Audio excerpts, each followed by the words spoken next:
2000-ից աններ եկել են, մի բան ճիշտ է։ Իրավունք ունեն բոլոր 2005 ընտրատեղամասերում էլ վերահաշվարկ պահանջել։ Հարգանքներս,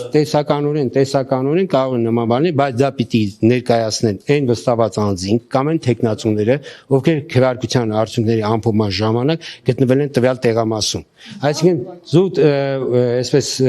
համակարգչային լեզվով ասած դդոսել է, դա կներեք, Բացահայտեք ի վերջո, ինչ է նշանակում գաղտնի ընտրացուցակ, այդ Հարգելինես, գաղտնի ընտրացուցակ, տեսեք, մենք ունենք ընտրողների ցուցակ, որը հրապարակում է մեր լիազոր մարմինը,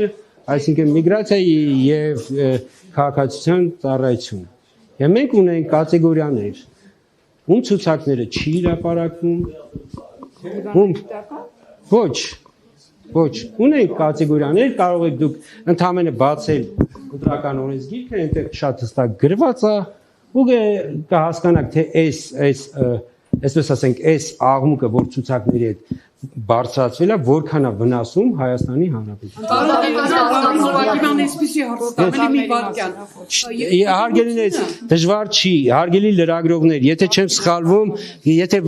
սխալվում, մամուլի քարտուղար բոլորիդ ընտրական օրենսգիր գոնե մեկ հատ տրամադրել է։ Կարող եք բացել եւ ընթերցել ընտրական ցուցակների կազմավորման, հրապարակման ամբողջ գործընթացը եւ զուտ քաղաքական շահերով պայմանավորված ամենայն հարգանքով հորդորս։